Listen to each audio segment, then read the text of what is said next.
Hi, Samira. Hi, Sarika. I wanted to ask you a question, Samira. How important is communication skill? Communication skills are extremely important. It's the backbone of any relationship from life to death. And without communication, you can actually never have good relationships. You cannot resolve things. You cannot get information. So, communication is extremely important in every aspect of your life, whether it's personal, social, or professional. Okay. So, what are the important aspects of a good communication?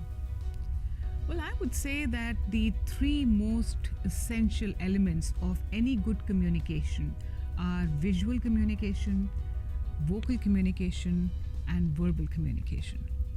Okay. So, visual communication to talk about is all about what are you communicating through your body language, through your dressing, through your grooming, and everything else that you're not speaking and not saying is actually visual communication. Oh, wow. So, it means without speaking, you speak a lot. Or Absolutely. you communicate a lot. Absolutely. Your Oh, wow. clothes communicate, your body language communicates, your dressing, grooming, hygiene, everything communicates. So, a combination of all of this is actually visual communication. All right. So, it's extremely important because, you know, if I come here and if I'm not dressed well and I'm saying something, it would have less impact. But if I dress well, like you have dressed well, Oh, thank you.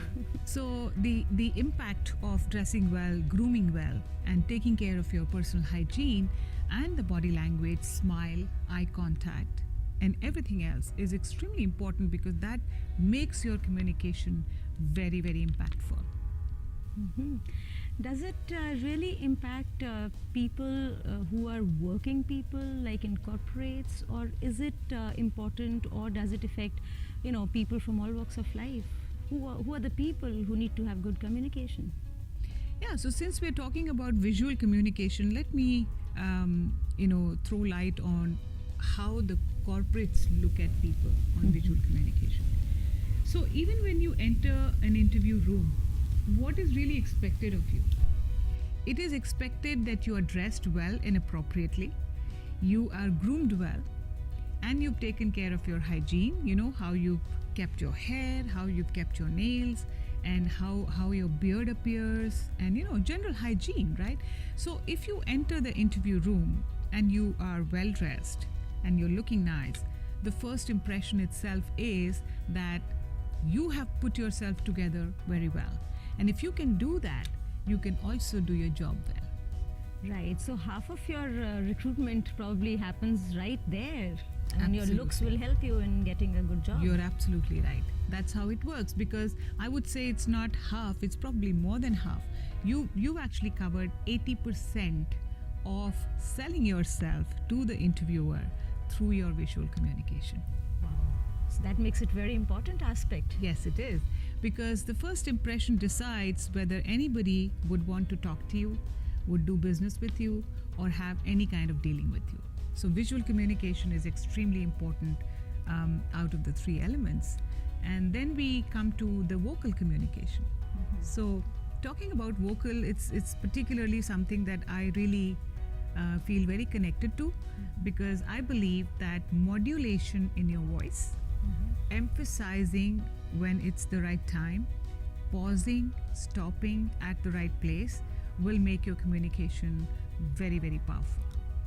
So, if I had to say, I'm sorry to interrupt you, but if I had to say something like, Amity is the best university in entire North India, okay?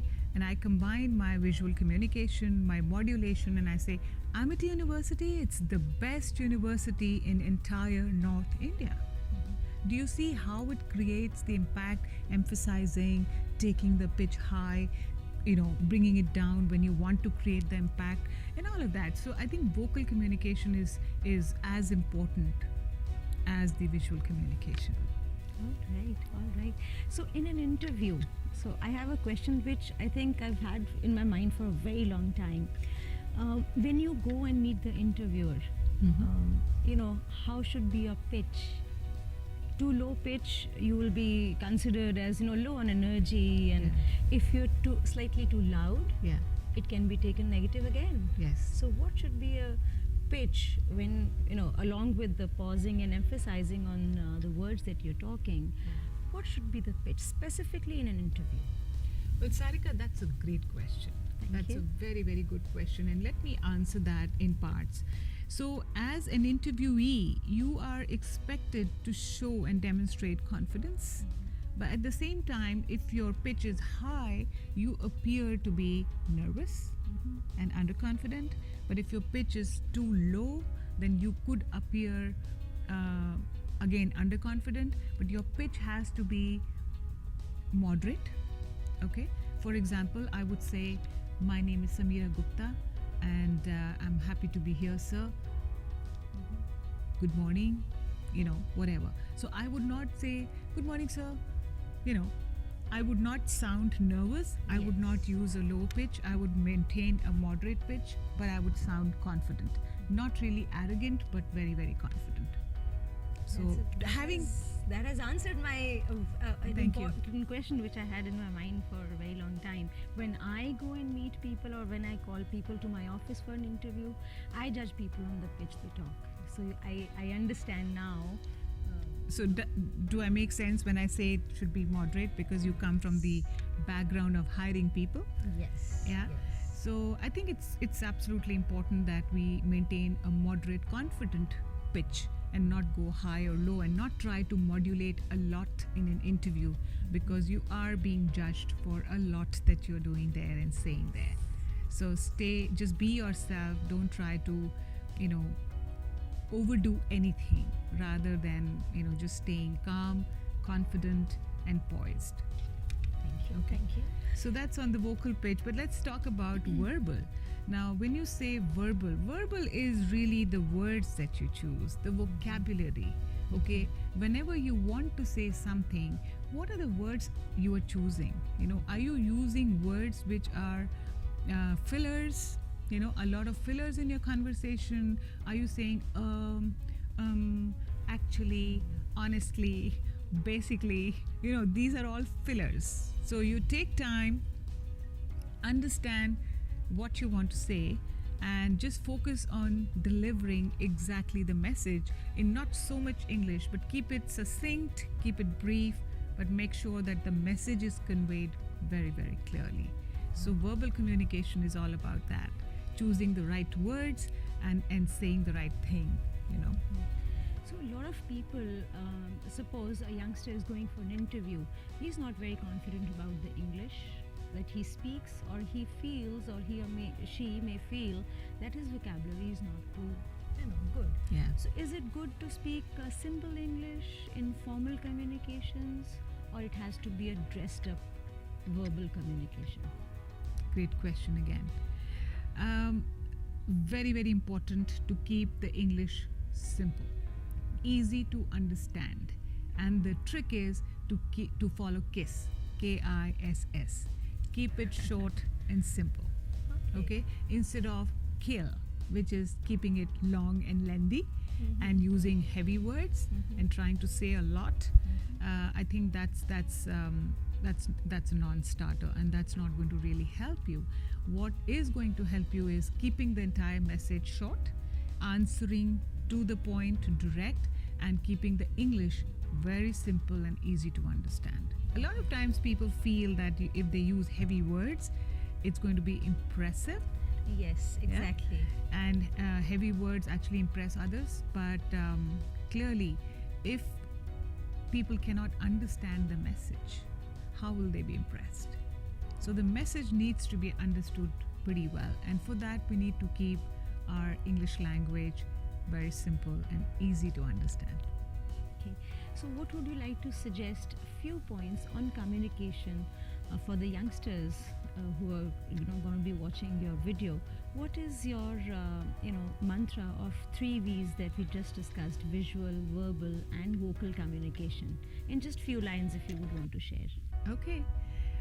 So to recap, I'd like to say the 3 V's that we've been talking about.